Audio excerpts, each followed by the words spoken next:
tatta dhinta takita dhimta dhinta tam.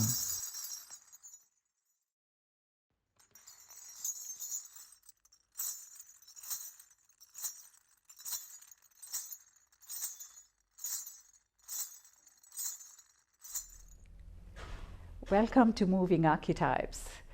I'm so honored to have your company today. My name is Padma Menon. I've dedicated this channel to sharing information about ancient goddess practices and traditions, or traditions of the divine feminine, from my culture, which is India. I was born and raised in India, and I have spent a lifetime practicing, teaching, and researching ancient goddess traditions, but primarily through Indian temple dance, which is one of the richest sources of ancient goddess practices from India. So today I want to share with you some reflections on a question that I get asked quite a lot when I'm teaching people all over the world. And this is, what is a goddess tradition? And this is important because there are a lot of offerings of goddess practices and traditions, particularly in the Western world today. And many of these traditions, sadly, have appropriated things from other cultures and other traditions, and they have repackaged them and they have marketed them to the Western marketplace. Now, what happens when you pull things out of its cultural context is that you lose the teeth of the practice. So if you are indeed looking for a goddess practice that is truly transformative and truly liberates you, then you may be shortchanging yourself. So, what is a goddess tradition? To explain this, I often use the analogy which comes from William Shakespeare. I'm sure Shakespeare is familiar to all of you. He happens to be one of my favorite playwrights. And you know the very famous lines of Shakespeare, which is that all the world's a stage and we are all players. I'm sure you know it, right? So let's start there. So this reality that we live in is the stage. There is a script. We haven't really written the script, but we've all got parts to play, and we're very busy playing our roles. We've got costumes and we're playing, and sometimes we can change roles, and sometimes, you know, we might kind of have a double role to play, but that's what we do. And on the stage, the script is very complex because there are multiple layers to the script.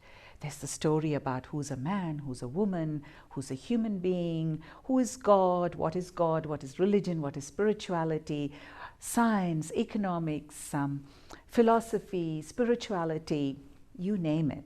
It's very thick with stories. And all the lights, of course, are trained on the stage so that we are all visible and everything is clear and everything is seen. But the stage is usually in an auditorium, right? So, and it's usually the smaller part of an auditorium. So outside the stage, where we cannot see, where there are no lights, is this big cave of darkness. And sometimes, at least in Shakespeare's times, stages had even spaces underneath.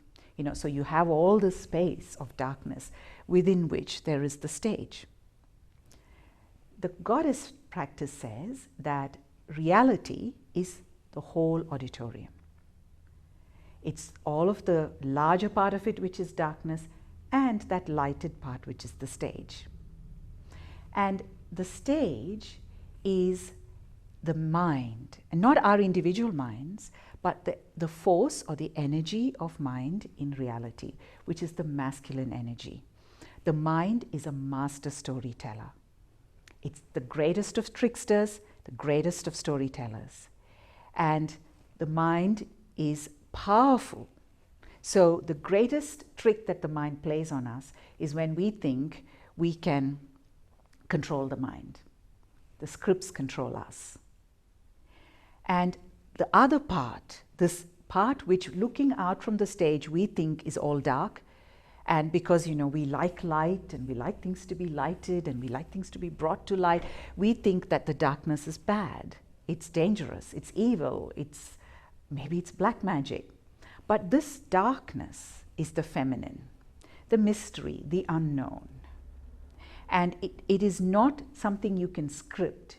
You can't bring it into language and the unknown. It's the feminine. Also because it's not linear. A story is always linear. Any script, it doesn't matter what you say.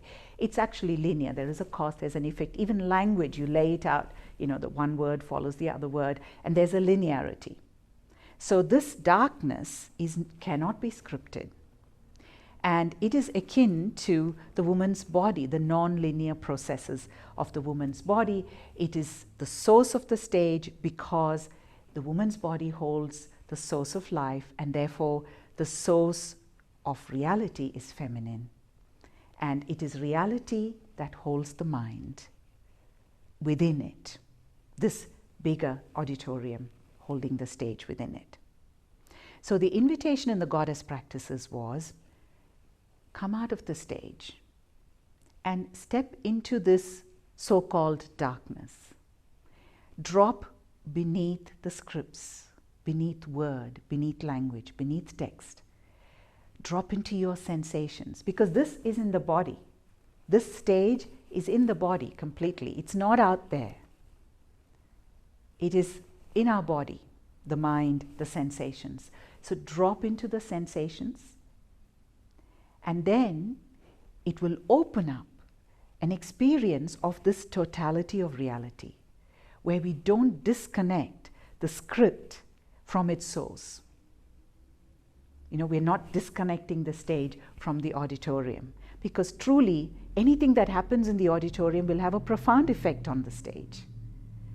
So that is the invitation, is to feel that flow, that connection between our sensations, between what cannot be brought into words and what we are able to bring up to the level of words. So when you find that expansion, when you find that liberation through practice, and there are practices, very specific practices in these traditions because they are completely practice-based.